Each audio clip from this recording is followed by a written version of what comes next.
when you have to shoot, don't talk. Après Les Indestructibles 2, c'est au tour de Toy Story de revenir avec un 4e opus. On retrouve la bande de Woody là où on l'avait laissé dans l'épisode précédent. Ils sont maintenant la propriété de la petite Bonnie, si je ne dis pas de bêtises, qui crée un nouveau jouet avec une fourchette en plastique. Celui-ci est persuadé d'être un déchet et veut déserter, mais Woody fera tout pour le convaincre qu'il est un jouet important. Everyone, Bonnie made a friend in class. Oh, she's already making friends. No, she literally made a new friend. I want you to meet Forky. Hi. Hello. Hi. Ah! He's a spork. Yes, yeah, I know. Forky is the most important toy to Bonnie right now. We all have to make sure nothing happens to him. Woody, we have a situation. I am not a toy. I was made for soup, salad, maybe chili, and then the trash. Buzz, we've got to get Forky. Affirmative. Why am I alive? You're Bonnie's toy. You are going to help create happy memories that will last for the rest of her life. Everything's gonna be okay.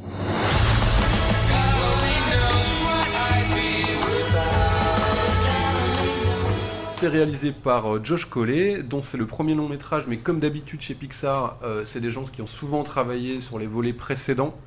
Ouais, il faisait partie de la maison, il était scénariste de Vice Versa et réalisateur de Vice Versa First Dating, qui était du coup un petit moyen court-métrage Pixar. Voilà, et comme d'habitude au casting, on retrouve Tom Hanks en Woody, Tim Allen en Buzz, mais également des petits nouveaux comme Keanu Reeves en Duke Kaboom. Et quel personnage Duke Kaboom. Du coup, voilà, t'as fait une bonne partie de mon travail en résumant le film.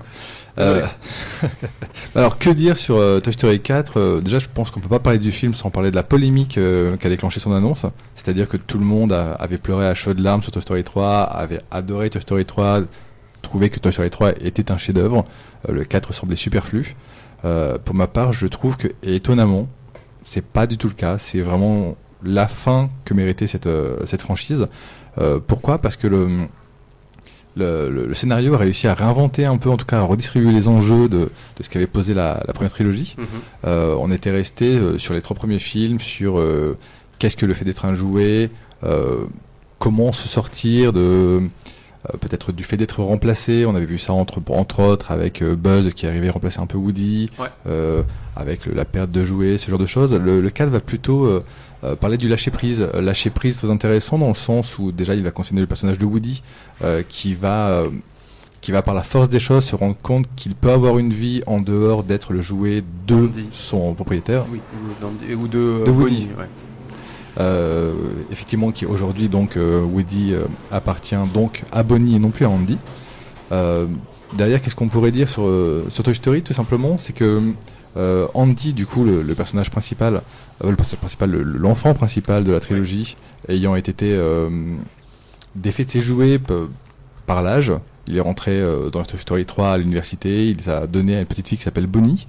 Le film, en abordant de son côté le lâcher prise, aborde aussi ce qu'est en quelque sorte le fait de pouvoir évoluer, le fait de pouvoir passer de l'adolescence à l'âge adulte, lâcher ses jouets, effectivement, peut-être se ranger. C'est quelque chose qui va surtout reposer sur les épaules de Woody, justement. Woody, du coup, qui va vraiment être métamorphosé dans le film. On parlait tout à l'heure de l'évolution des personnages chez Marvel, ou même dans Golden Glove. Là, ce qui va vraiment être intéressant, c'est que Woody n'est plus le Woody... le Woody, qu'on dit peut-être pas un peu niais, on peut dire ça, je pense. En tout cas, qui a des objectifs, on va dire, très... c'est un peu le boy scout, quoi. Il y a un petit côté très... Oui, c'est le boy scout qui aime tout le monde, qui veut rendre heureux son enfant, qui veut rendre heureux son parterre de jouets. Déjà, dans Toy Story 4, ce qui va se passer, c'est que Woody n'est plus le chef de la meute. Le chef de la meute, aujourd'hui, est Jessie. Le Bonnie n'est pas forcément très en adoration devant son Woody parce que l'époque a évolué. Woody, je crois, t'as quand même un jouet qui date des années 50. Je sais plus, mais oui, effectivement, c'était un vieux jouet comparé. C'était déjà le propos à l'époque dans le premier Toy Story avec Buzz l'éclair qui arrivait, qui était le nouveau jouet à la mode.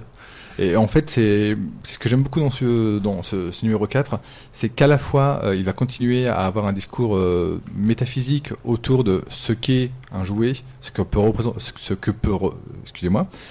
représenter un jouet pour un enfant. Ça va surtout passer via le personnage donc de Fourchette qui est donc une petite fourchette qui a été créée par Bonnie, qui lors de Forky en ouais, Forky, qui d'ailleurs qui est un personnage extrêmement drôle et un peu touchant, même s'il est ouais, c'est vrai, pas très intelligent. Et voilà, c'est en fait, je dirais que Josh Cooley a récupéré à la fois tout ce qui faisait le sel de Toy Story, a réussi à redistribuer les cartes, à réinventer la saga, et a vraiment donné une fin à tous ces personnages, parce que clairement, à la fin du 4, je ne pense pas qu'on puisse en faire en 5, peut-être des spin-offs, peut-être une série, mais pas repartir avec ces personnages. Voilà, alors j'aurais quelques anecdotes par rapport à ça, parce qu'effectivement Disney Plus a annoncé dernièrement qu'ils allaient faire une série sur la bergère dans Toy Story 4 qu'ils allaient mettre sur Disney Plus, et il me semble qu'il va y avoir un court-métrage sur le personnage de Fourchette justement. Ouais, bref. Donc oui, il va y avoir des spin-offs, ça y a pas de problème, Disney s'en charge. J'ai vu le film également et je vais en émettre une critique un peu schizophrène. Voilà. En fait, pour moi, j'ai été pas mal déçu par le film. Je vais pas le nier, déjà parce que j'en attendais beaucoup. Ça veut pas dire que c'est un mauvais film, je trouve même que c'est un très bon... Je pense que c'est un très bon film, mais pour moi, il est pas à la hauteur de ses prédécesseurs. Et ce pour deux raisons. Déjà parce que techniquement, je pense que tous les opus de Toy Story ont toujours été des gaps techniques et des vraies vitrines chez Pixar pour montrer leur savoir-faire.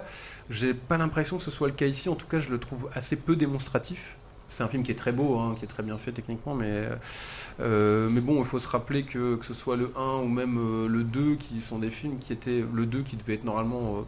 bazardé dans les bacs de DVD, qui devait être une suite un peu, enfin une sous-suite qui devait même pas sortir au ciné, qui finalement a été fait dans des temps impartis très très courts avec un petit budget, et s'est révélé être meilleur techniquement que le premier, ce qui a poussé Disney à sortir en salle. Et le 3, moi je conseille aux auditeurs de le revoir aujourd'hui, mais c'est quand même une claque technique de ouf, quoi. Il y a que ce soit les effets de flotte, les effets de feu, il y a à un moment des milieux de particules avec des bouts de plastique à la fin, il y a la fonderie, les poêles, etc. Enfin bref, toutes les trois scènes, tu te dis mais ils nous font un truc de fou. Et moi je me rappelle en étant dans la salle en me disant mais j'ai jamais vu ça au cinéma, j'ai jamais vu ça, et je le reverrai pas avant longtemps, parce qu'après les autres boîtes qui faisaient des films d'animation ont mis longtemps avant de rattraper le gap technique qui avait été fait par Toy Story 3. Ça c'est la première chose. Et la deuxième chose, c'est que le film pour moi la saga Toy Story est vraiment la saga méta par excellence pour Pixar. C'est vraiment la saga qui permet à leurs auteurs de parler de leur travail, de leur rapport à leur création, etc. Et à ce titre, il faut se rappeler de la fin de Toy Story 3, donc désolé, je vais un peu spoiler. Il faut. Mais déjà, le rapport entre, on va dire, Andy, qui raconte des histoires avec ses jouets, et Andrew Stanton, qui est le réalisateur des deux premiers opus, qui raconte des histoires avec ses marionnettes en 3D, pour moi l'analogie est plutôt évidente. Et du coup, le fait que Andy se débarrasse, enfin en tout cas abandonne ses jouets à la fin du 3 pour les léguer à Bonnie, du coup, donc qui est la petite fille du 4, était clairement un message pour dire bon écoutez les gars, on s'est bien amusé avec, on a adoré ces personnages, mais maintenant il est temps pour nous de les laisser et de les abandonner. On va leur faire un dernier baroud d'honneur, ce qui est le cas, hein, parce que Toy Story 3 est pour moi vraiment un très grand film. Et après ça, c'est fini, on arrête. Donc pour moi, à partir de ce postulat-là, Toy Story 4 il devrait même pas exister.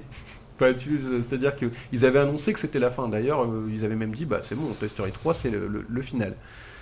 Et paradoxalement, ce que je trouve assez hallucinant, et c'est là où je trouve que Pixar est vraiment pas une boîte comme les autres, c'est que malgré ça, malgré ces incohérences, en fait, ils arrivent à faire rentrer Toy Story 4 complètement en cohérence avec l'univers de Toy Story, ce qui fait que,